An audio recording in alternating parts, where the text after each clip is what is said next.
தேவனுக்கு மகிமை உண்டாவதாக. இந்த நாளில் மீண்டும் ஒரு முறை உங்களோடு சேர்ந்து தேவனை மகிமைப்படுத்தும்படியாய், தேவனுடைய பிரசன்னத்தை அனுபவிக்கும்படியாய் கர்த்தர் தந்த கிருபைக்காய் நான் கர்த்தருக்கு துதியும் ஸ்தோத்திரமும் செலுத்துகிறேன். அன்புக்குரிய உங்கள் யாவருக்கும் இரட்சகரும் ஆண்டவருமாக இயேசுவின் நாமத்தினால என் அன்பின் நல்வாழ்த்துக்களை அறிவிக்கிறேன். ஹல்லேலூயா.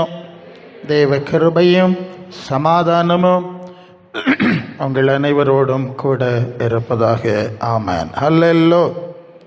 1 கொரிந்தியர் 15ஆம் அதிகாரம் 1 கொரிந்தியர் 15ஆம் அதிகாரம் அது 47வது வசனத்திலிருந்து சில வசனங்களை நாம் வாசிக்கிறோம்.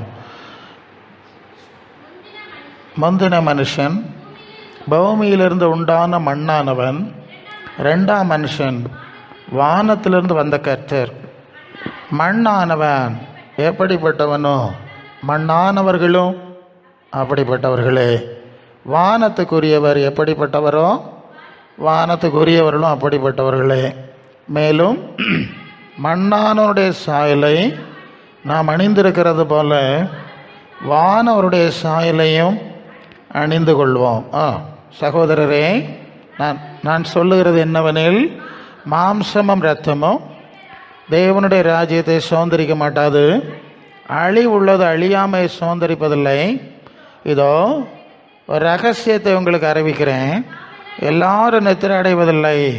ஆகிலும் கடைசி எக்காலம் துணிக்கும் போது ஒரு நிமிஷத்தில் ஒரு இமைப்படுதில் ஓகே அது வரப்போதும் நாம் எல்லாரும் மறுரூபமாக்கப்படுவோம். ஹல்லேலூயா. இங்கே 2 சாயலை குறித்து அந்த 48ஆம் வசனத்தில் மண்ணானவன் எப்படிப்பட்டவனோ மண்ணானவர்களும் அப்படிப்பட்டவர்களே. வானத்துக்கு உரியவர் எப்படிப்பட்டவரோ வானத்துக்கு உரியவர்களும் அப்படிப்பட்டவர்களே. இந்த மண்ணானவன் என்று சொன்னால் ஆதாம் ஏவாளுடைய வம்சத்தில் வந்த உங்களையும் என்னையும் குறிக்கிற வார்த்தை. வானத்துக்குரியவர் என்று சொன்னால் வானத்திலிருந்து வந்த நம்முடைய இரட்சகரும் ஆண்டவருமாகிய இயேசுவை, பரிசுத்த ஆவியினால் பிறந்த இயேசுவை குறிக்கிறது. அது மேலே வசனத்தில் நாம் பார்த்து விட்டோம். இங்கே மண்ணானவனுடைய சாயலில் நாம் இப்போது இருக்கிறோம். இனி அந்த வானவருடைய இயேசுவின் சாயலுக்கு ஒப்பாய் மாற்றப்பட வேண்டும். அதை போல மாற வேண்டும் என்கிற ஒரு நிபந்தனையோடு, ஒரு எதிர்பார்ப்போடு, ஒரு நியமத்தோடு இங்கே நாம் வாழ்ந்து கொண்டிருக்கிறோம். தேவன் மனிதனை படைத்த போது மனிதனை ஆதியாகமம் 1ஆம் அதிகாரம் 27 தம்முடைய சாயலிலும் ரூபத்திலும் அவனை படைத்தார் என்று வாசிக்கிறோம். தேவ சாயலாகவே படைத்தார் என்று அந்த பகுதி சொல்லுது.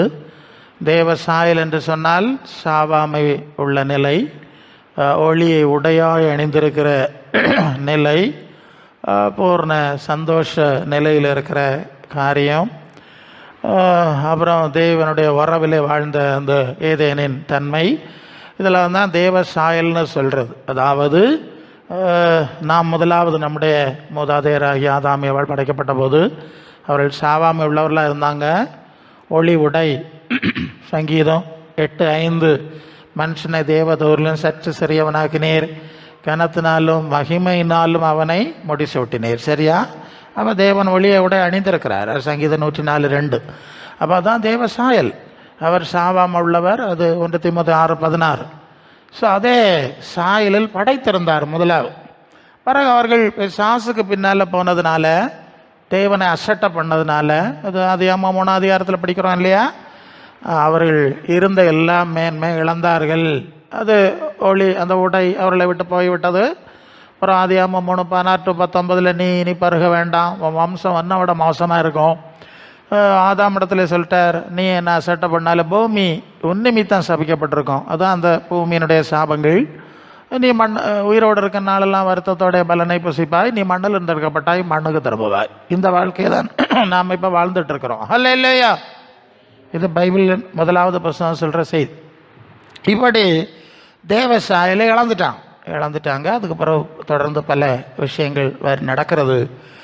2வது இந்த தேவ சாயலை இழந்த மனிதனுக்கு பதிலாய் மீண்டும் தேவ சாயலை பிரதிபலிக்கக்கூடிய மாம்சத்தில் காண்பித்து தரக்கூடிய இயேசுவை தேவன் அனுப்பினார். ஹல்லேலூயா. அதான் சொல்றார், வானத்திலிருந்து வந்த கர்த்தர், வானத்திலிருந்து வந்த இயேசு. அப்போ இந்த இயேசுவுக்குள்ளே தேவனுடைய பரிபூரணத்தினுடைய குணங்கள், தன்மைகள் ஒரு மாம்ச சரீரத்தில் எவ்வளவு பிரதிபலிக்க முடியுமோ அது எல்லாவற்றையும் வைத்து அவரை உலகத்தில் அனுப்பினார். அவர் உலகத்தில் அனுப்பி அவர் அதற்கேற்ற போதனைகளை அவர் சொன்னார். இயேசு சொல்வார், நான் சொல்கிறத நான் சுயமாக பேசலை, எனக்குள் இருக்கிற தேவன், ஆவியாகிய தேவனே இந்த காரியங்களை பேசுகிறார், இந்த கிரியைகளை செய்கிறார், பிதா கட்டளை இட்டதே நான் பேசுகிறேன்.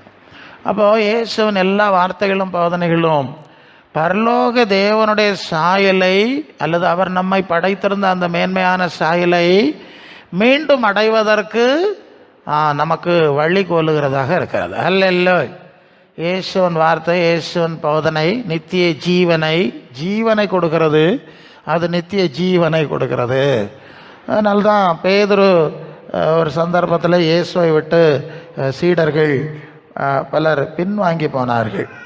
பின்வாங்கி போனபோது அவர் கேட்குறார், திரும்பி பார்த்து கேட்குறார், நீங்களும் சீடர்கள் நீங்களும் போய்விட மனதாக இருக்கிறீர்களா என்று கேட்டபோது பேதுரு சொல்லுகிறான், யாரிடத்தில் போவோம், நித்திய ஜீவ வசனங்கள் உம்மிடத்திலே உண்டே என்று சொல்லுகிறார். நித்திய ஜீவனை கொடுக்கிற வார்த்தை உம்மிடத்தில் தான் இருக்கிறது, வேற எங்கேயும் நாங்கள் அதை அடைய முடியாது, எங்களுக்கு கிடைக்காது. சரி, வசனம் இருக்கிறது. அப்போ இயேசுவினுடைய போதனைகள் ஜீவனை கொடுக்கிறது, அது நித்திய ஜீவனை கொடுக்கிறது. அதாவது நம்ம ஏற்கனவே இழந்து போன அந்த தெய்வீக சாயலை, சுருக்கமாக சொன்னால் அப்படி தான் புரியணும், அந்த தன்மையை மீண்டும் நமக்கு கொடுக்கிற வல்லமை இயேசுவின் உபதேசங்களுக்கு, போதனைகளுக்கு இருக்கிறது என்பதை நாம் அறிந்து கொள்ள வேண்டும். அல்லேலூயா. அப்போ அந்த இயேசுவின் போதனை உபதேசங்களில் நாம் நடக்கும்போது, அடிச்சுவட்டில் நடக்கும்போது, அவருடைய மாதிரியில் நடக்கும்போது, அவருக்குள்ளே இருந்த அந்த சாயல் நமக்குள்ளே உருவாகிறது. அல்லேலூயா. இயேசுவின் வார்த்தைகளிலும் மாதிரியிலும் அந்த அடிச்சுவட்டில் நாம் நடக்கும்போது அவருக்குள்ளே இருந்த அந்த சாயல், அந்த தன்மை நமக்குள்ளே உருவாகிறது. அல்லேலூயா. அவருடைய உபதேசத்தினாலே உண்டாகிறது. ரெண்டாவது, அதாவது யோவான் 14:23 ஆண்டவர் சொல்வார், என் வசனத்தை என்னில் அன்பாக இருந்தால் என் வசனத்தை கடைபிடிப்பான், அவனிடத்தில் என் பிதா அன்பாக இருப்பார், நாங்கள் வந்து அவனோட வாசம் பண்ணுவோம். அல்லேலூயா. தேவன் ஆவியாக இருக்கிறார். யோவான் 4:24 சொன்னார், அந்த ஆவியானவர் நமக்குள்ளே வந்து வாசம் பண்ணுகிறார். இயேசுக்குள்ளே எப்படி வாசம் பண்ணினாரோ, நீங்கள் அப்போஸ்தலர் 10:38 தேவன் அவரை பரிசுத்த ஆவியினாலும் வல்லமையினால் அபிஷேகம் பண்ணினார், அவ்விதமாய் தேவன் அவரோட கூட இருந்தபடினாலே அவர் பிசாசின் வல்லமையில் ஆகப்பட்ட யாவரையும் விடுதலை பண்ணும்படி சுட்டி தெரிந்தார்.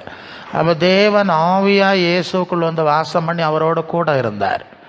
அதுபோல் நமக்குள்ளும் தூய ஆவியாய் வந்து வாசம் பண்ணி நம்மோட கூட இருக்கிறார். அல்லேலூயா. ஏதோ ஒரு பேய்க்கும் நோய்க்கும் ஆத்திரத்துக்கும் காரியத்துக்கும் கூட்டத்துக்கு வந்துட்டு போகிறோன்னு நீங்கள் நினச்சிடக்கூடாது. அல்லேலூயா. ஏன்னா இந்த நாட்களில் சபைன்னு சொன்னால் அது ஏதோ இந்த கடந்த காலங்களில் கர்த்தர் நடத்தினார், ரொம்ப நன்றி, இனி வரும் நாட்களில் கர்த்தர் நம்மை நடத்த வேண்டும், பாதுகாக்க வேண்டும், ரொம்ப நல்லது, வேண்டான்னு சொல்லலை, இந்த வட்டத்தோடு நிறுத்தி கொள்கிறார்கள். அல்லேலூயா. சரியா? நேற்று நடத்தினார், இன்றைக்கு நடத்துகிறார், இனி நாளைக்கு நடத்த வேண்டும், அவர்களோடு தான் நிறுத்தி கொள்கிறார்கள். எங்கே? உலக பிரகாரமாக நம்முடைய இஷ்யூஸில் நம்ம சரியாக நடத்துகிறார் என்பதோடு நிறுத்தி கொடுக்கிறார்கள். அப்படி தான் இன்றைக்கி சபையினுடைய நிலைமை இருக்குது. இந்த சபையில் உள்ள போதனை உபதேசம் எல்லாம் பார்த்தா இந்த அடிப்படையை சார்ந்தான் நின்று கொண்டிருக்கிறது. இன்னும் அவர்கள் கிறிஸ்துவின் எல்லைக்குள்ளே வரவில்லை. அல்லேலூயா.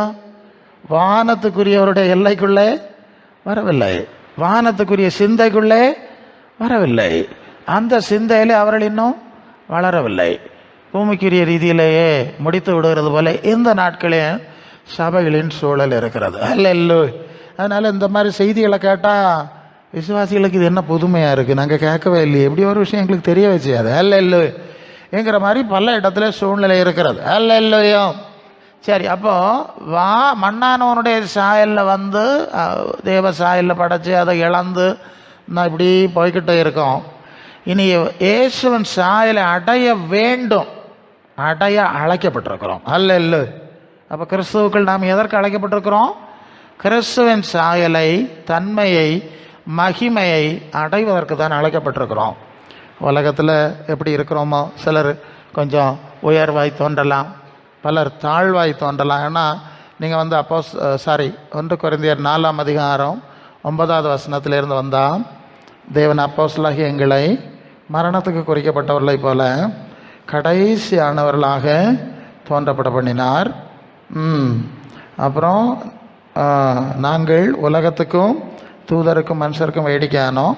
நாங்கள் கிறிஸ்தவ நிமித்தம் பைத்தியக்காரர், நீங்கள் கிறிஸ்தவ புத்திசாலிகள். நாங்கள் பலவீனர், நீங்கள் பலவான்கள். நீங்கள் கனவான்கள், நாங்கள் கனவீனர். நேரம் வரை பசி உள்ளவர்கள், தாகம் உள்ளவர்கள், நர்வாணிகள், கொட்டுண்டவர்கள், தங்க இடமில்லாதவர்களாக இருக்கிறோம். எங்கள் கைகளினாலே வேலை செய்து பாடுபடுகிறோம், வையப்பட்டு ஆசீர்வதிக்கிறோம், துன்பப்பட்டு சகிக்கிறோம், தூஷிக்கப்பட்டு வேண்டிக் கொள்கிறோம். இந்நாள் வரைக்கும் உலகத்தின் குப்பையை போலவும் எல்லாரும் துடைத்து போடுகிற அழுக்கை போலவும் ஆனோம். அல்லேலூயா. இயேசுவின் ஊழியத்திலே அப்போஸ்தலர்கள், தீர்க்கதரிசிகள், மேய்ப்பர்கள், போதகர்கள், சுவிசேஷர்கள் என 5 விதமான ஊழியக்காரர்கள் உண்டு. அது எபேசியர் 4ஆம் அதிகாரம் 11லிருந்து நீங்கள் படிச்சுட்டு போனால் படிக்கலாம். அதில் முதல் அதிகாரமுடையவர்கள் இந்த அப்போஸ்தலர்கள் என்பதை நாம் அறிந்து கொள்கிறோம். இந்த அப்போஸ்தலருடைய நிலைமை, தன்மை, அவர்கள் உலகத்தில் வாழ்ந்தபோது எப்படி இருந்தது என்பதை பவுலடியார் குறிப்பிடுகிறார். அப்போஸ்தலராகிய எங்களை இப்படித்தான் காணப்பட பண்ணினார் அப்படின்னு சொல்லுகிறார். ஏன் அப்படி காணப்பட பண்ணினார் என்பது ஒரு முக்கிய கேள்வி. கவனிக்கிறீர்களா? அவருக்கு இப்போ நமக்கு பல நன்மைகளை ஆண்டவர் தருகிறார், பல ரீதியில் உலகத்தில் தர்றார். நமக்கு தந்திருக்கிறது போல கூட பல விஷயங்களை அப்போஸ்தலர்களுக்கு தேவன் கொடுக்கவில்லை. அல்ல, ஏன் கொடுக்கவில்லை என்ற ஒரு முக்கியமான கேள்வி இருக்கிறது. ஏன் கொடுக்கவில்லை? அவர்கள் கிறிஸ்துவின் சாயலை அடைய வேண்டும், கிறிஸ்துவின் மகிமையை அடையும்படியாய் அவர்கள் உபதேசிக்க வேண்டும், நிலையான நித்திய பரலோகத்துக்குரிய மேன்மைகளை காண்பித்து கொடுக்க வேண்டும் என்பதற்காக பூமிக்குரிய மேன்மையான மகிமையான காரியங்களை ஆண்டவர் அவர்களுக்கு கொடுக்கல, ஒரு எல்லையில் வச்சுட்டார். அல்லேலூயா. ஒரு ஐஸ்வர்யவான் இயேசு இடத்துல வந்தான். அவன் நித்திய ஜீவன் அடைவதற்கு என்ன செய்ய வேண்டும்னு கேட்டான். நீ வாழ்ந்த அந்த பழைய ஏற்பாட்டு கட்டளைகளை கடைபிடி, உனக்கு ஒப்புவிக்கப்பட்ட கட்டளைகளை கடைபிடி, அப்போ உனக்கு நித்திய ஜீவன் கிடைக்கும்னு சொன்னார். அவன் சொல்லுறான், இன்னும் என்ன இடத்துல என்ன குறை உண்டு, இன்னும் கொஞ்சம் ஆசை, கொஞ்சம் ஆர்வம் இல்லையா? அவன் கேட்கும்போது ஆண்டவர் சொன்னார், நீ பூரண சற்குணனாக இருக்க விரும்பினால் உனக்கு உண்டானவளை விட்டு தரித்திரருக்கு கொடு, பின்பு சிலுவை எடுத்துக்கொண்டு என்னை பின்பற்றி வா. அல்ல. ஸோ அது அவனுக்கு கொஞ்சம் கஷ்டமாக இருந்து அவன் திரும்பி போய்விட்டான். அப்போ இயேசு சொன்னார், ஐஸ்வர்யவான்கள் பரலோக ராஜ்யத்தில் பிரவேசிப்பது கொஞ்சம் கஷ்டம், இப்போ பிரவேசிக்க மாட்டார்கள் என்று சொல்லலை. அல்ல, இப்படி இதெல்லாம் முள்ளு மாதிரி அவர்களை நெருக்கி விடும், அவர்களை பரலோகத்துக்குரிய மகிமைகளை பார்க்க முடியாமல் கண்களை மறைத்து விடும். சரியா? ஆண்டவர் சொன்னார் பாருங்க, ஒரு விதைகளை விதைச்சா நல்ல விதையை விதைக்கிற, ஆமாம், தேவனுடைய வார்த்தை விதைக்கப்படுகிறது. சில விதை முள்ளுகளுக்கு இடையில் விழுந்துட்டு, எங்கே விழுந்துட்டான்? ஆமாம், எல்லாம் வசனம் தான், சந்தேகப்பட மாட்டிய, எல்லாம் வசனம் எடுத்துகிட்டு தான் எனக்கு வாரத்தில் நான் போகிறேன். அது முள்ளுக்குள்ளே விழுந்துட்டு, அந்த முள்ளை பற்றி ஆண்டவர் வழக்கம் சொல்லுவார், ஐஸ்வர்யத்தின் மயக்கமும் சிற்றின்பமும் உலக கவலைகளும் மொட்களாக நெருக்கிறதுனால விதை முளைச்சும் அதுக்கு வளர்ந்து வெளியே வர முடியலை செடிக்கு. அல்ல, இப்போ புரியுதா? அதனால ஆண்டவர் ஐஸ்வர்யத்தை கொடுக்கறது இல்லையா? இல்லைன்னா அதுக்கு எல்லாம் ஒரு அளவு எல்லை வச்சுருக்காராம். சரி, அப்போ அந்த ஐஸ்வர்யவான இடத்துல நீ பூரண சற்குணம் என்று சொல்வது பரலோகத்தில் மேன்மையை தான் கேட்குறான். அவனுக்கு பழையற்பாட்டு நியதிப்படி அவன் கட்டளை கடைப்பிடிச்சா அவனுக்கு நித்திய ஜீவன் இருக்கிறது, அதை முடிச்சாச்சு. அவன் அதிலே நிற்கலை, இன்னும் பூரண அனுபவத்தை கேட்குறான். அல்ல, பரலோகத்தில் பூரண அனுபவம் இருக்கிறது. நீதிமான்கள் பரிசுத்தவான்கள் என்று சொல்லக்கூடிய 2 எல்லைகள் இருக்கிறது. அப்போது இவன் மேன்மையான இன்னும் என்ன செய்யணும், இன்னும் என்ன நான் என்ன குறைன்னு கேட்கான். அதனால தான் ஆண்டவர் பூரண சற்குணனாக இருக்க விரும்பினால் அப்படி எல்லாத்தையும் ஏழைகளுக்கு கொடுத்துட்டு சிலுவை எடுத்துகிட்டு வான்னு சொல்லிட்டார். அப்போ கிறிஸ்துவுக்குள் பூரணம் என்பது உலகத்தின் காரியங்களை புறக்கணிப்பது, இழப்பது, சிலுவை சுமப்பது. இதுதான் கிறிஸ்துவுக்குள் பூரணம். இப்போ புரியுதா? உலகத்தில் பூரணம் வேறு, கிறிஸ்துவுள் பூரணம் வேறு. அதனால தான் ஆண்டவர் சொன்னார், நரிகளுக்கு குழிகள் ஒரு வந்தான் இயேசுவிடத்தில் ஒரு வேத பாரகன் வந்தானா, நீர் எங்கே போனாலும் உமக்கு பின்னால் வருவேன். அப்போ இயேசு சொன்னார், நரிகளுக்கு குழிகளும் ஆகாயத்து பறவைகளும் கூடுகளும் உண்டு, மனுஷகுமாரனுக்கு தலை சாய்க்க இடம் இல்லை, நீ வாரியான்னு கேட்டார். அல்ல இல்லையும். அப்போ நீ பின்னால் வாரேன்னு சொல்லு, நல்லதுதான், சந்தோஷம்தான். பூரண அனுபவத்துக்கு போனோன்னா இந்த உலகத்துக்குரிய காரியங்களெல்லாம் அவர் பவுல் சொல்லுவார் இல்லையா, எனக்கு லாபமாக இருந்த ஏதோ போயிட்டே இருக்கு. அப்படி அல்ல இல்லையும். லாபமாக இருந்த விளைவைகளும் அவைகளை கிறிஸ்துவுக்கு என்று நஷ்டம் என்று விட்டேன், குப்பையுமாக எண்ணுகிறேன் அப்படின்னு சொல்லி அது பிலிப்பியருக்கு எழுதின நிருபம் தானே. அவர் என்ன சொல்வார், அது 3ஆம் அதிகாரத்தில் இருக்குது. இப்போ 10ஆம் வசனத்தில் ஓகே, இப்படி நான் அவரையும் அவருடைய உயிர்த்தெழுதலின் வல்லமை அவருடைய பாடுகளின் ஐக்கியத்தை அறிய வேண்டும், அவருடைய மரணத்துக்குள்ளாகி எப்படி ஆயினும் நான் மரித்தோரிலிருந்து உயிரோடு இருந்து எழுந்திருப்பதற்கு தகுதி அடையும்படி அவருக்காக எல்லாவற்றையும் நஷ்டம் என்று விட்டேன், குப்பையுமா எண்ணுகிறேன். நான் அடைந்தாயிற்று அல்லது முற்றிலும் தேறினவன் நானேன் என்று எண்ணாமல் கிறிஸ்து இயேசுவினால் நான் எதற்காக பிடிக்கப்பட்டேனோ அதை பிடித்து கொள்ளும்படி ஆசையாய் தொடர்கிறேன். நான் பிடித்து கொண்டேன் என்று எண்ணுகிறதில்ல, ஒன்று செய்கிறேன், பின்னானவைகள் கடந்து போன பழைய காலத்தை எல்லாம் விட்டுறேன், இனி முன்னாலே இருக்கக்கூடிய காலத்தை பார்க்கிறேன். கிறிஸ்து இயேசுக்குள் தேவன் அழைத்த பரம அழைப்பின் பந்தய பொருளுக்காக இலக்கை நோக்கி தொடர்கிறேன். அல்ல இல்லையா? வருகை நாட்களில் இருக்கிறோம். நம்ம என்ன மாதிரியான செய்தியை கேட்கணும்னு ஆவியானவர் தான் முடிவெடுக்கணும். அல்ல இல்லையா? புரியுதா? சும்மா ஆட்டுக்குட்டி பன்னிக்குட்டி கோழிக்குட்டின்னுலாம் சுற்றிட்டு இருக்க முடியாது. நல்லது. இங்கே அவர் சொல்லுகிறார், எல்லாவற்றையும் நஷ்டம் என்று எண்ணினேன், குப்பைமா எண்ணினேன். ஒரு காலத்தில் பவுல் ஒரு பெரிய செல்வந்தர், அவர் ரொம்ப பெரிய செல்வந்தர், கல்விமான், சமூகத்தில் பெரிய அந்தஸ்தில் இருந்ததுனால தான் அவனுக்கு அந்த ரோம பிரஜை உரிமை கொடுத்தாங்க. ஏன்னா ரோமர்கள் யூதர்கள் அடிமையெல்லாம் ஆண்டு கொண்டிருந்த காலத்தில் அந்த அடிமை கூட்டத்தை சேர்ந்த ஒருத்தனுக்கு தங்கள் நாட்டு குடியுரிமை கொடுக்கணும்னா அது பெரிய விஷயம், எல்லாரும் கொடுக்க மாட்டாங்க. ஸோ அப்படிப்பட்ட ஒரு மனுஷன் தான் இந்த பவுல். அப்போ அவர் இப்போ எவ்வளவு பெரிய ஏன்னா அந்த பழைய ஏற்பாட்டின் சூழ்நிலையில் நீ அது உபாகமம் 28 முதல் 14 வசனத்தில் மேலாக இருப்பாய், எல்லா ஜாதிகளோடு இருப்பாய், அந்த மாதிரியான உயர்வான நிலையில் இருக்க வேண்டும், இருந்தவர் தான் அவர். இப்போ என்ன நடக்கணும்னா, அவர் மரித்தோரின் உயிர்த்தெழுதல் என்ற ஒரு காரியத்தில் ஆழமாய் செல்லுகிறார். அவருக்கு ஏற்கனவே அந்த நம்பிக்கை இருந்துதான். பழைய ஏற்பாட்டின் காலம் அவர் சொல்கிறார் இல்லையா, நான் மரித்தோரின் உயிர்த்தெழுதல் உண்டுங்கிறத நம்புகிறவன். வேறு பகுதியில் அவர் சொல்கிறார், தேவதூர்கள் எல்லாம் நித்திய ஜீவனோடு நம்புகிறவர் தான். எல்லாம் நம்பினாலும் அதனுடைய ஒரு நம்பிக்கை இருந்தது, அதனுடைய பூரணமான நிலை என்ன, மேன்மை என்ன, அதனுடைய தன்மைகள் என்னங்கிறது அவருக்கு ரொம்ப தெரியாது.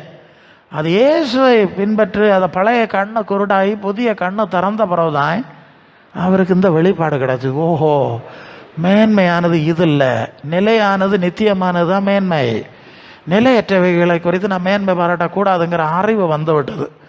இப்போ அவருக்கு தோணுது, எனக்கு லாபம் நன்மை ஆசீர்வாதம் நினச்சதெல்லாம் என்னதுன்னு சொல்லாரு, குப்பைன்னு சொல்லாரு. இந்த குப்பைகளை தூக்கி தலையில் வச்சுக்கிட்டே ஆடி இருக்கனே எத்தனை காலம். அல்ல இல்லையோ, ஒன்றும் எடுத்துகிட்டு போக முடியாது இல்லையா? இது ஒன்றுமே அங்கே வராது. சாவுக்கு பிறகு இந்த மகிமை அங்கே வராது. ரொம்ப முக்கியமாக இதை நீங்கள் கவனத்தில் கொள்ளணும். அது லூக்கா 16ஆம் அதிகாரம் 19வது வசனமா, அங்கே ஐஸ்வர்யவான் லாசர் என்று சொல்லக்கூடிய 2 மனிதருடைய சம்பவங்களை நம்ம படிக்கிறோம் இல்லையா? அங்கே படிக்கும்போது அந்த ஐஸ்வர்யவான் அனுதினமும் 19 தான், சரி 16-19 லூக்கா. ஐஸ்வர்யவான் அனுதினமும் சம்பிரமம், லக்ஸூரியஸ்லி லிவிங், പട്ടും തൂമിയ വസ്ത്രവും ധരിച്ച് അങ്ങനെ ജീവിച്ചെന്ന് മലയാളത്തിൽ അല്ലല്ലയോ. ധനവാനായ മനുഷ്യൻ ഉണ്ടായിരുന്നല്ലോ, അതുകൊണ്ടോ തൂമിയ വസ്ത്രവും പട്ടും ധരിച്ച് ദിനം പ്രതി ആഡംബരത്തോടെ, മതി നമുക്ക് സമയം ചുരുക്കമാണ്. അപ്പോൾ ആഡംബരത്തോടെ അങ്ങനെയാണ് ആ ധനവാൻ അങ്ങനെ ജീവിച്ചത്. പിന്നീട് അവിടെ ലാസർ എന്ന് പറയുള്ള ഒരു വ്യക്തി ആയിരുന്നല്ലോ, അവിടെ അവൻ്റെ ഐശ്വര്യവാൻ്റെ അവിടെ വാതിലെടുത്ത് കിടന്നു. ഇവൻ എന്തെങ്കിലും അവിടെ തുണിക്കായി അവിടെ ഇടുമോ എന്ന് അവിടെ കാത്തിരുന്നെന്നാണ്. ഇട്ടോ എന്ന് നമുക്കറിയില്ലല്ലോ, അങ്ങനെയല്ലേ പറയുന്നത്, ഇട്ടോ എന്ന് നമുക്കറിയില്ല. അങ്ങനെ ആയിരുന്നു, പരുക്കൾ അങ്ങനെ ആയിരുന്നു, അത് വ്രണങ്ങളൊക്കെ ആയിരുന്നു എന്നറിയാം. പിന്നീട് പിറகு தமிழர்கள் இருக்கீங்கல்ல, okay, god bless you both you. இப்போ பிறகு 2 பேரும் மரித்தார்கள். ஒரு நாள் 2 பேரும் மரித்தார்கள். ഇപ്പോൾ അടക്കപ്പെട്ടു. പിറகு അത് ധനവാൻ ഐശ്വര്യാൻ എവിടെ ചെല്ലുന്നു? അവിടെ പാതാളത്തിലേക്ക് അങ്ങ് തീയിൽ അവിടെ കഷ്ടപ്പെടുകയാണ് അല്ലേ? அவன் பாதிக்கப்பட்டான், அங்கே இருக்கு. ஓகே, இந்த தனவான் லாசர் எங்கே போனாய்? ஆபிரகாம் பக்கத்தில் பரதீஸில், அது மேல் பாதாளம் பழைய காலத்தில் அங்கே இளைப்பாறை கொண்டிருக்கிறேன். அப்போ உலகத்தில் வாழ்ந்த வாழ்க்கைக்கும் கண்ணை மூடின பிறகு நாம் சந்திக்கிற வாழ்க்கைக்கும் சம்பந்தம் கிடையாது. புரிஞ்சதா உங்களுக்கு? இந்த வெளிப்பாடு பவுலுக்கு உண்டாயிற்று. உலகத்தில் நாம் அப்படி இப்படி எப்படியும் இருந்திருக்கலாம், அது ஒன்றும் காரியம் இல்லை. மறுமை என்பது தலைகளாக இருக்க போகிறது. அது தேவ நீதிக்கு ஏற்ப நாம் எப்படி வாழ்ந்தோம், தேவ சாயல் எவ்வளவு அடைந்தோம், கிறிஸ்துவன் தன்மை எவ்வளவு. கிறிஸ்துவன் சொன்னால் நித்தியம்னு மனசிலாக்கணும். நித்திய ஜீவனுக்குரிய தன்மை, நானே உயிர்த்தெழுதலும் ஜீவனமாக இருக்கிறேன், அதில் எவ்வளோ வளர்ந்தோங்கிறதுக்கு ஏற்ப தான் அந்த மறுமை நிலை இருக்கும். இந்த வெளிப்பாடு பவுலுக்கு உண்டாகிவிட்டது. உண்டான உடனே இவர் ஆசீர்வாதம், லாபம், மேன்மை, சிறப்புன்னு நினச்சது எல்லாத்தையும் தூக்கி இப்போ அவரே சொல்லுவார் குப்பைன்னு. ஒரு காலத்தில் ஆசீர்வாதம்னு சொன்னதை அவருக்கு சொந்த வாயினால் சொல்லுவார் இதெல்லாம் குப்பை அல்ல இல்லை. ஏன்னா மேன்மையானது நான் கண்டுபிடித்தேன். அப்போ மேலானவளை கண்டுபிடிக்கிறது வரைக்கும் பழசு அப்படி தான் தெரியும். எனக்கு ஒரு மகா உண்டா, சின்ன குழந்தையாக இருக்கும்போது இந்த கலராக இருக்கக்கூடிய கல் அது இது இந்த மாதிரிலாம் கேட்டாச்சுன்னா பறக்கி கொண்டு அவளுக்கு ஏரியாவில் வச்சுருக்குது. நாங்கள் தொட்டாலும் தொட விடுவது கிடையாது. அது கொஞ்சம் கலராக இருக்கும் இல்லையா, கலர்ஃபுல்லாக எடுத்து வச்சுது. சரி விட்டாச்சு, வருஷங்கள் போச்சு, கட்டி கொடுத்தாச்சு. அவளுக்கு காரியம் எல்லாம் அங்கே தான் இருந்தது, தொடையில. அப்புறம் அவள் வந்து எல்லாத்தையும் பறக்கி தூரப்பட்டாள். நாங்கள் பார்த்து சிரிச்சிட்டு இருந்தோம். அல்ல இல்லையா, ஒரு காலத்தில் இதை பறக்கி வச்சதான் அவள் தான், எங்களை தொட விடாமல் இருந்தது அவளா.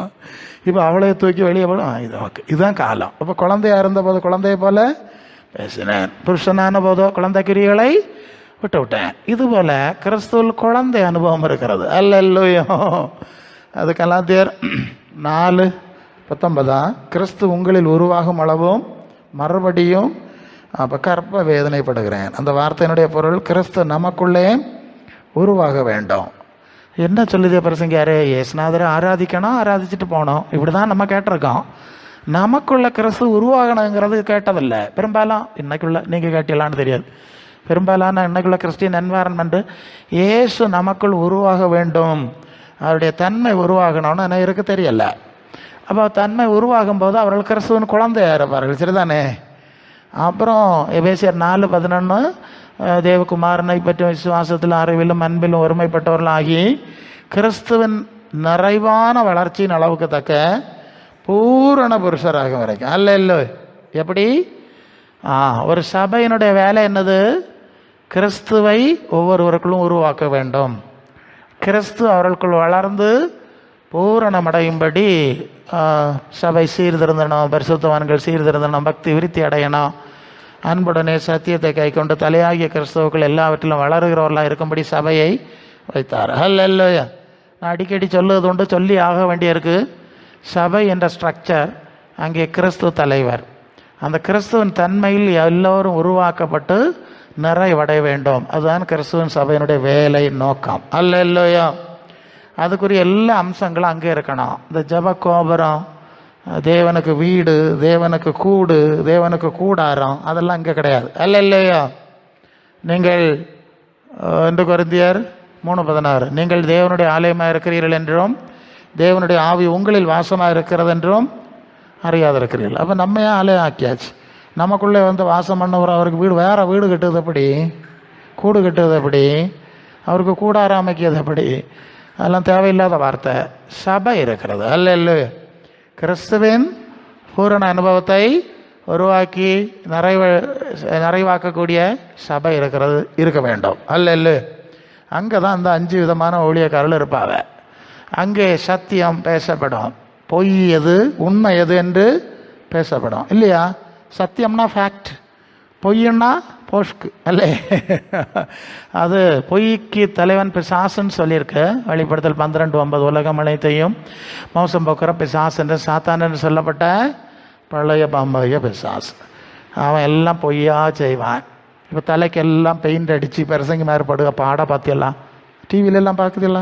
எல்லாம் வயசான 75 வயசு தாத்தா பாஸ்டர் டை அடிச்சுட்டு வந்து நிற்கார். அல்ல இல்லை, வெக்கமாக இருக்குது. என்ன இது இத்தனை வயசாச்சு இன்னும் குழந்த மாதிரி நடந்துக்கிட்டா இப்படி இல்லையா? அந்த அழிவுக்குரியவளை அழியாதது போல காட்டுகிறாரு. இது பொய் நாவி தானே, போஷ்க்கு தானே, அது சத்தியம் இல்லையே. ஓகே, ஒரு சாம்பிளுக்கு தான் சொன்னேன்.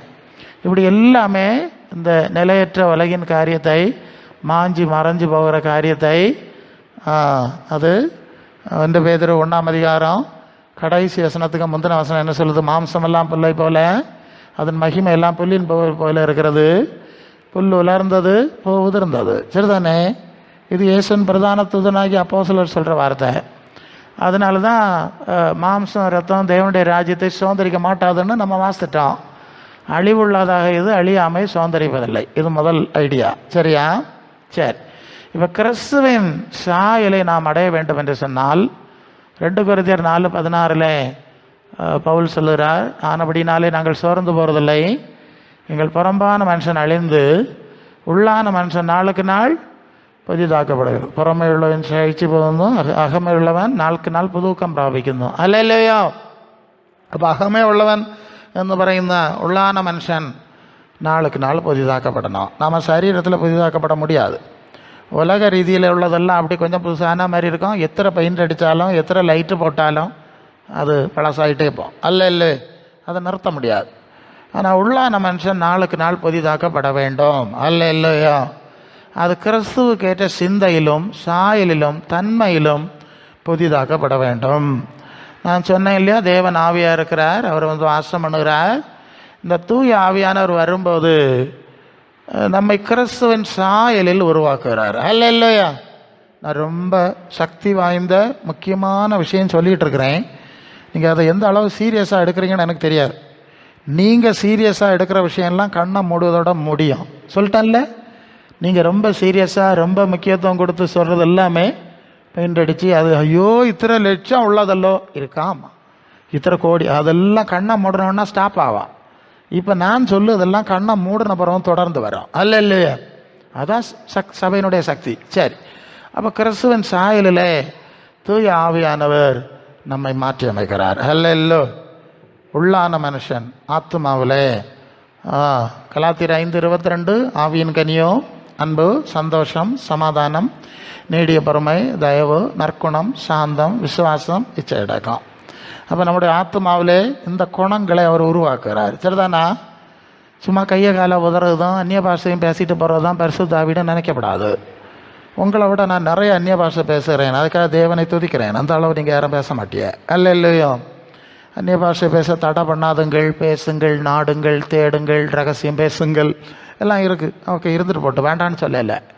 പരിശുദ്ധ ആവിയുടെ ഒരാളുക്കുള്ള പരിശുദ്ധ ആവി ഇருக்கு, വിശുദ്ധാത്മാവ് ഇരിക്കുന്നു എന്ന് ഉള്ളതിൻ്റെ അടയാളങ്ങളെന്ന് പറയുന്നത് ഈ ബലങ്ങളാണ്, ആത്മാവിൻ്റെ ബലങ്ങളാണ്. அல்லையா?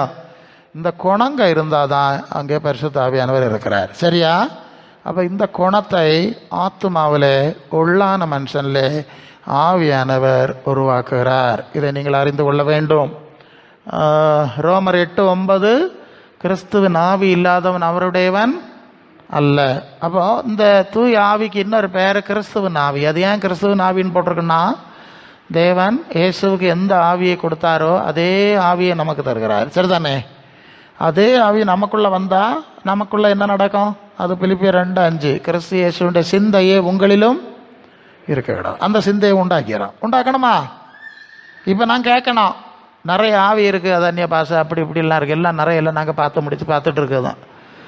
இந்த பரிசுத்த ஆவின்னு வந்திருக்குன்னு சொல்கிறவங்களுக்குள்ள இந்த ஆவியின் கனிகள், ആത്മാവിൻ്റെ ബലങ്ങളെ നിങ്ങൾ കാണുന്നോ ശ്രദ്ധിக்க വേണ്ടത് ആവശ്യമല്ലേ? അല്ല இல்லையா? രണ്ടാമത് പൗലോസ് ഇങ്ങനെ പറയുന്നല്ലോ, 1 കൊരിന്ത്യർ 2:12 നാങ്കളോ ലോകത്തിൻ്റെ ആത്മാവല്ല, உலகத்திൻ്റെ ஆவியல்ல, தேவனிடத்திலிருந்து புறப்பட்டு வந்த ஆவியையே பெற்றோம். அந்த ஆவியினாலே தேவனுக்குரியவளை சம்பந்தப்படுத்தி காண்பிக்கிறோம். அப்போ 2 ஆத்மாவல்லே விட ஒன்று ஃப்ரம் ஹெவன் இல்லையா? உன்னத, அது 24:49 லூக்கா. நீங்களோ உன்னதத்திலிருந்து வரும் பலனால் தரிப்பிக்கப்படும் வரை எருசலேமில் இருக்கணும். இங்கேருந்து வர்ற ஆவி தி மோஸ்ட் ஹை ஹெவன், பரலோகம். அங்கேருந்து வர்ற ஆத்மாவை தான் நீங்கள் பெறணும், காத்திருக்கணும்னு சொல்லிட்டார். இன்னொரு ஆவி இருக்குல்ல, அது என்ன ஆவின்னு சொல்லியிருக்கு? லோகத்திൻ്റെ ஆத்மாவு, உலகத்தின் ஆவி. சரிதானே? அது எப்படி பிரசங்கியாரே கண்டுபிடிக்கியது? பரலோகத்தில் இருந்த ஆவி வந்தால் சொர்க்கிய சிந்தா கதிகள் உண்டாகுமோ அல்லே? பரலோகத்தில் இருந்த ஆவி வந்தால் என்ன நடக்கும்? அந்த ஆளுக்குள்ள பரலோக சிந்தை உண்டாகும் இல்லையா? அந்த 1 Corinthians 2:9 நினைக்கேன். தேவன் தம்முடையவர்களுக்கு ஆயத்தம் பண்ணவில்லை, கண் காணவும் இல்லை, காது கேட்கவும் இல்லை, தேவனோ அவைகளை தம்முடைய ஆவியினால் நமக்கு வெளிப்படுத்தினார். அல்ல இல்லையோ? அப்போ பரலோகத்திலிருந்து வந்த ஆவி தான் பரலோக வெளிப்பாட்டை தர முடியும், பரலோக தரிசனத்தை தர முடியும், பரலோக தன்மையில் நம்ம நடத்த முடியும். சரிதானே? அப்போ பரிசுத்த ஆவி இருக்க ஆளுள்ள பரலோக சிந்தை இருக்கும்.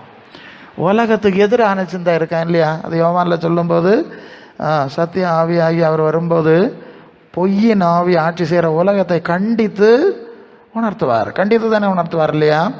8:16 யோவான் 16:8. அப்போ உலகம் முழுவதும் பொல்லாங்கனுக்குள் கிடக்கிறது. அது വണ്ടി യോവാൻ 5:19. അപ്പോൾ പൈശാചിൻ്റെ പിടിയിലാണ് ഈ ലോകമായിരിക്കുന്നത്. അങ്ങനെയെങ്കിൽ പൊയ് അപോഷ്കിൻ്റെ ശക്തിയല്ലേ, പൊയ്യനും பொய்க்கு பிதாவாகிய பிசாசு. அப்போ இந்த பொய் உலகத்தை, பொய் காரியங்களெல்லாம் பரிசுத்த ஆவியானவர் அங்கீகரிக்க மாட்டார். அல்ல, அதுக்கு எதிராக தான் போவார், கண்டிப்பார். அப்போ பரலோகத்திலிருந்து ஆவி பெற்றவர்கள் உலகத்தின் தன்மைக்கும் சிந்தனைகளுக்கும் எதிராய் வாழ்வார்கள். வாழ்வார்களா? வாழாண்டாமா? ரோமர் 12:2, 12:1-2 படித்தா, நீங்கள் உங்கள் சரீரங்களை தேவனுக்கு பிரியமான ஜீவ பலியாக ஒப்புக் கொடுக்க வேண்டும் என்று தேவனுடைய இரக்கங்களை முன்னிட்டு வேண்டிக் கொள்கிறேன். இதுவே நீங்கள் செய்யத்தக்க புத்தியுள்ள ஆராதனைன்னு ஒன்று இருக்குது. அது உள்ளார்ந்த வழிபாடு, புத்தியுள்ள ஆராதனை. புத்தி இல்லாத ஆராதனைன்னு இன்னொன்று இருக்குல்ல? ஆமாம், புத்தி இல்லாத ஆராதனைன்னா என்னது? அது மத்தேயு சுவிசேஷம் 15ஆம் அதிகாரத்தில் ஆண்டவர் சொல்லுவார், இந்த ஜனங்கள் தங்கள் வாயினால் என்னிடத்தில் சேர்ந்து உதடுகளால் கனம் பண்ணுகிறார்கள், இருதயமோ 8 படிக்கிறோம், 15:8 மனுஷருடைய கற்பனைகளை உபதேசங்களாய் போதித்து வீணாய் எனக்கு. அப்போ பல நிறைய நமக்கு தெரியும். நம்ம மற்ற എല്ലാ മനുഷ്യരും പല രീതിയിൽ അങ്ങനെ ആരാധന എന്ന് പല രീതിയിൽ അവരുടെ ആരാധന രീതികളൊക്കെ നമുക്കറിയാമല്ലേ. பல தொழுகை முறைகள், பூஜை முறைகள்லாம் இருக்குது. கிறிஸ்தவ மார்க்கத்தில் எடுத்துட்டா ஒன்று வடக்கு, ஒன்று தெற்கு, ஒவ்வொரு மாதிரி இருக்கும். ஒவ்வொரு இடத்துலையும் ஒவ்வொரு மாதிரி தொழுகைகள் புனிதமாக நூதனமான ரீதியிலெல்லாம் இருக்கும். அந்த இந்த தொழுகை மனுஷ கற்பனைகள் எல்லாம் கடைபிடிச்சு பண்ணுற தொழுகை, வெறும் வாயினாலே செய்கிற தொழுகை, இதெல்லாம் வீண் ஆராதனை அப்படின்னு. இருதயமோ என்னை விட்டு விலகி இருக்கிறது. அப்போ மனசு பரலோகத்தில் இல்லை, பரலோக தேவனோடு இல்லை. மத்தேயு 6:20-21 உங்கள் பொக்கிஷம் எங்கே இருக்கிறதோ அங்கே உங்கள் இருதயம் இருக்கும். பரலோகத்திலே பொக்கிஷம். அப்போ பரலோகத்திலே மனசே வைக்கல, அப்புறம் தொழுகை எல்லாம் பின்ன எப்படி அங்கே போவோம்? யோசிச்சு பாருங்கள். 1ஆம் கிளாஸ் பாடமே சரியில்லை. பரலோகத்தில் மனசு வைக்காதவர்களுக்கு தொழுகை எல்லாம் வீண் ஆராதனை. பரலோக தேவனுக்கு ஏற்ற சித்தம் அது மத்தேயு 7:21 பரலோகத்தில் இருக்கிற பிதாவின் சித்தப்படி செய்கிறவனே அந்த பரலோக ராஜ்யத்தில் பிரவேசிப்பான். என்னை கர்த்தாவே கர்த்தாவேன்னு சொல்லி இயேசுவை தொழுது கொள்ளுகிறவர்கள் பரலோகத்துக்கு வரமாட்டான். என் நாமத்தில் பேய விரட்டி நோய் சுகமாக்கி வெளிப்பாடு சொன்னாலும் வரமாட்டான். இதெல்லாம் நல்லது தான், ஆண்டவருடைய நாமத்தில் நடக்கும். இந்த ஆளு தான் பரலோகத்தில் மனசே வைக்கலையே, அல்ல இல்லையா? பரலோக பிதாவுக்கு சித்தத்தை பற்றிய சிந்திக்கலையே, அப்புறம் அப்படி பரலோக ராஜ்யத்துக்கு போக முடியாது. அக்கிரம செய்கைக்காரரே, அது புதிய மொழிபெயர்ப்பில் நரிகேடாய் கத்தோலிக்க மொழிபெயர்ப்பும் அப்படி தான், நரிகேடாய் நடந்தவர்களே என்னை விட்டு அகன்று போங்கள்னு சொல்வேன். அல்ல இல்லையோ? அப்போ உலகத்தில் இருக்கும்போது அந்த வசனம் ரோமர் 12:1 என்ன சொல்லுது? சரீரத்தில் மாம்சத்தில் வாழுகிற வாழ்க்கையை தேவனுக்கு உகந்த காணிக்கையாய் ஜீவ பலியாய் நாம் அர்ப்பணிக்க வேண்டும். அல்ல இல்லையோ? கவனிங்க, உபவாச ஜெபம் தானே, சாப்பிடாம தண்ணி குடித்தாம கொஞ்ச நேரம் ஜெபம் பண்ணுனா ஆண்டவர் விசேஷமாக கேட்பாருன்னு ஒரு நம்பிக்கை இருக்குது. அதனால் ஒரு உபவாச ஜெபம்னு வச்சுருக்காவ. உபவாச ஜெபிக்க தப்புன்னு நான் சொல்லலை. ஆனால் அதுக்கு முன்னே நான் ஒன்றை புரிஞ்சிருக்கேன். முதலாவது உங்களை தேவ சித்தத்துக்கு அர்ப்பணிங்க. அல்ல இல்லை, தேவ சித்தம் செய்யறதுக்கு அர்ப்பணிக்காமல் இருந்துட்டு நீங்கள் தின்னாமல் குடிச்சாக்கம்ன்றது ஏதாவது நன்மை உண்டாகுமா? யோசித்து பாருங்க. அல்ல இல்லையா? இத்தனை 40 நாள் 50 நாள் தின்னாமல் கிடக்குதோட நேரத்தை தேவ சித்தத்துக்கு ஒப்பு கொடுத்துடலாம். பவுல் கொடுத்த மாதிரி, ஆண்டவரே நான் என்ன செய்ய சித்தமாக இருக்கிறேன். ஓகே, இது ஒப்பு கொடுக்க மாட்டேங்கிறான். அதான் ப்ராப்ளம். ஒப்பு கொடுக்க மாட்டாமல் என்ன ப்ராப்ளம்? அதான் நான் நேரமாக சொன்னேன், அது தப்புன்னு நான் சொல்லலை. இந்த எல்லைக்கு ஏன் வரமாட்டேங்கிறீங்க நீங்கள்? சாப்பிட்றதாமல் அதெல்லாம் தலைகளாக நிற்கிறீங்க. சரி, ஓகே. அது எதுக்கு இந்த சாப்பிடாமல் இருக்கிறத சொல்லியிருக்குன்னா, நம்முடைய மாம்சத்தை ஒடுக்குறோம் பாருங்க, சுயம். Okay, the word is that. சுயத்தை ஒடுக்குதல். என்னது? நம்முடைய சுயத்தை, அந்த உபவாசத்தினுடைய சரியான பொருள் சுயத்தை ஒடுக்குதல். இல்லையா? அதை சுய வரப்புன்னு சொல்லுவாங்க, சுய ஒடுக்குன்னு சொல்லுவாங்க. இந்த சுயத்தை ஒடுக்கி தேவ சித்தத்துக்கு அர்ப்பணிக்கிறது தான் அது. ஸோ அந்த உபவாசம் இருக்கும்போது என்ன ஆயிரும்? சாப்பிடாமல் இருப்போம், கொஞ்சம் டயர்டாயிரும், மாம்சம் கொஞ்சம் செயல் இழந்துடும், இல்லை கொஞ்சம் டவுனில் ஆகிரும். அப்போ தான் ஆவியானவர் நமக்குள்ளே செயலாற்ற முடியும், தேவ சித்தம் நமக்குள்ளே செயலாற்ற முடியும் என்கிறது தான் அதனுடைய அடிப்படை. 40 நாள் சாப்பிடாம கண்டா நான் ஏன் சுயத்தை விட மாட்டேன், வசனத்துக்கு கீழ்ப்படிய மாட்டேன், தேவ சித்தம் செய்ய மாட்டேன்னு ஒரு பல்ல கடிச்சிட்டு இருந்தா என்ன செய்யுது? அப்படியும் உபாசியங்கள் அங்கே இருக்குது. ஏசாயாவில் குத்துகிறதற்கும் சண்டைக்கும் சச்சரவுக்கும் உபாசிக்கிறீர்கள் இருக்குல்ல, அதனால தான் சொன்னேன். ஸோ ஆக இப்போ நாம் நம்முடைய சுயத்தை எடுத்து தேவ சித்தத்துக்கு அர்ப்பணிக்க வேண்டாம். அது ஆவியானவர் பேசிகிட்டு இருக்கிறார். இல்லையோ? அப்போ காணிக்கையாய் ஒப்பு கொடுங்க. அது எப்படி ஒப்பு கொடுக்குதுன்னு அடுத்த வசனம் சொல்லுது, ரோமர் 12:2. என்ன சொல்லுது? இந்த பிரபஞ்சத்துக்கு வேஷம் தெரியாமல் பரலோக தேவனுடைய பார்வையில் நன்மையும் பிரியமும் பரிபூர்ணமுள்ள சித்தம் என்னதென்று பகுத்தறியத்தக்கதாக உங்கள் மனம் புதிதாகிறதுனாலே மாறும். நல்ல புரியணும். இல்லையா? அதான் நான் சொல்கிறேன்ல, நிறைய ஆராதனைகளும் கூட்டங்களும் நடக்குது, ஆனால் இன்னும் பழசில் தான் இருக்காவ. ஆத்மாவில் மாற்றம் இல்லை, வாழ்க்கையில் மாற்றம் இல்லை. இங்கே சொல்லுது, பரலோக தேவனுக்கு பிரியமானவைகள் எவை என்பதை பகுத்துக்காரது உங்கள் மனசு புதுசாகணும். இல்லையோ? மனம் பொதுதாகி மனம்தான் ஆத்மான்னு சொன்னேன், உள்ளான மனுஷன்னு சொன்னேன். அந்த ஆத்மாவில் என்ன உண்டாக வேண்டும்? மறு ரூபம், மாற்றம் மாற்றம் மாற்றம் மாற்றம். அப்போ நம்முடைய எல்லா வச்சிருக்கிற இப்போ தொழுகை, பாட்டு, ஆராதனை, ஆவி அனுபவம், உபவாசம்லாம் நிறைய இது எதுக்கு வச்சிருக்குன்னு சொன்னால் இந்த அனுபவத்தை அடையதுக்கு வச்சிருக்கு. புரியுதா நான் சொல்லுது? ஆனால் பல சந்தர்ப்பத்தில் இந்த சடங்கு ஆராதனை இருக்குது, பாட்டு இருக்குது, தொழுகை இருக்குது, உபவாசம் இருக்குது, மனசு இன்னும் மறையலை. இல்லையோ? என்ன செய்யுதுப்பா? எஸ், ரொம்ப அதிர்ச்சியாக இருக்குது. ஏப்பா இவ்வளோலாம் செய்து ஏன்ப்பா மனசு மாறலை? மனசை நாங்கள் விட்டு கொடுக்க மாட்டோம், சுயத்தை சிலுவையில் அறைய மாட்டோம். வசனம் ஆவியானவர், இப்போ நாங்கள் ஏன் இதை பேசுகிறோன்னா உங்களுக்கு வேண்டிய வார்த்தை ஆவியானவர் சொல்லணும். அப்படியா? நான் கீழ்ப்படுகிறேன். இல்லை உடனே சப்மிட் பண்ணி போனால் தானே அடுத்த லெவலுக்கு போக முடியும். அப்படி இல்லாமல் இருந்தால் அது சடங்காச்சாரமான ஒரு ஜபம், ஆராதனை, தொழுகை, உபவாசம்னு ஆயிரும். இல்லையா? அப்படி அல்ல. சீக்கிரமாக நீங்கள் சப்மிட் பண்ணிட்டீங்கன்னா விஷயம் எளிது, ஆவியானவர் உங்களை ஈஸியாக ஹேண்டில் பண்ண முடியும். இல்லையா? ஆவியானவருக்கு இடம் கொடுங்க. 3 பாட்டு பாடி 4 பாட்டு பாடி கொட்டெல்லாம் அடித்து ஆவியானவரை உண்டாக்க வேண்டியதில்லை. இயல்பாகவே அவர் நமக்குள்ள வேலை செய்ய விடுங்க. இல்லையா? உடனே ஆவியானவர் நம்ம உங்களுக்குள்ள வேலை செய்ய, அது ஆவின் அனலாயிருங்கள், ஆவி அவித்து போடாதீர்கள். சரிதானா? ஆமாம், சரி, இதெல்லாம் சொல்லி இருக்கிறது. அப்போ நம்ம தேவ சித்தத்துக்கு அர்ப்பணிக்க வேண்டும். இப்போ மனசு புதுசாகுது. என்ன புதுசாகுது? இந்த புதுதாக்குதல் வேலையை பரிசுத்த ஆவியானவர் செய்கிறார். அல்ல, அதான் நான் சொன்னேன், இந்த மறுரூபம் வராமல் வருஷக்கணக்காக எல்லாமும் நடக்குது, குணமும் மாறல, ஒன்றும் இல்லைன்னா அது சிக்கல் தான். இப்போ 2 கொரிந்தியர் 3:18, நாம் எல்லாரும் திறந்த முகமாய் கர்த்தருடைய மகிமையை கண்ணாடியிலே காண்கிற வண்ணமாய் கண்டு ஆவியாக இருக்கிற கர்த்தரால் அந்த சாயலாக தானே மகிமையின் மேல் மகிமை அடைந்து மறுரூபம் அடைகிறோம். சரிதானா? அப்போ இந்த பரிசுத்த ஆவியானவருக்கு வேலை என்னது? நம்மை மறுரூபப்படுத்துவது. எப்படி மறுரூபப்படுத்துவது? இயேசுவின் சாயலுக்கு ஒப்பாய் மறுரூபப்படுத்துவது. சரியாயிப்பா? அதான் சிந்திச்சிட்டு இருக்கோம். வானவருடைய சாயலை அடைந்து கொள்ளுவோம் அப்படின்னு தான் 1 கொரிந்தியர் 15 வசனத்தை வாசித்தோம். பல வேளை நினைக்கிறது என்னன்னா, இனிதான் நாம் அதை அடைந்து கொள்ளுவோம் அப்படின்னு நினைக்கிறாங்க.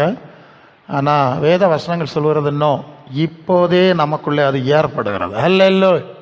அதான் மகிமையின் மேல் மகிமை அடைந்து மறுரூபம் அடைகிறோம். சில translate present perfect continuous tense தான்.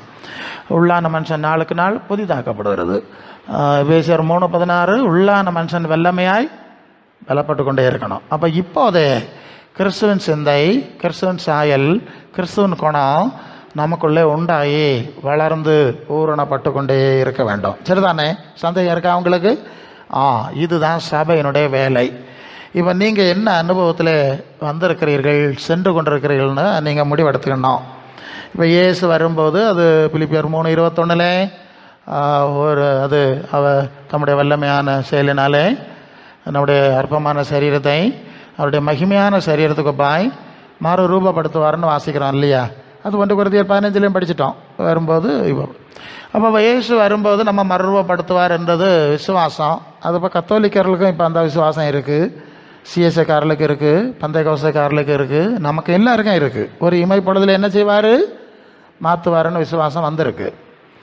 நான் கேட்கணும், 25 வரியம் 30 வரியம் கூட்டங்களுக்கு வந்து அவர்களுக்குள்ள கிறிஸ்து உருவாகலை, கிறிஸ்துவ நிறைவான வளர்ச்சி ஏற்படலை, உள்ளான மனுஷனில் மறுரூபம் உண்டாகலை, அந்த சாயலாகத்தானே மகிமையின் மேல் மகிமை அடையலைன்னா 25 வருஷம் ஆகாமல் இருந்த ஒரு ஆள் இயேசுநாதர் வந்தால் ஒரு இமைப்படுதலில் மறுரூபம் ஆக முடியுமா?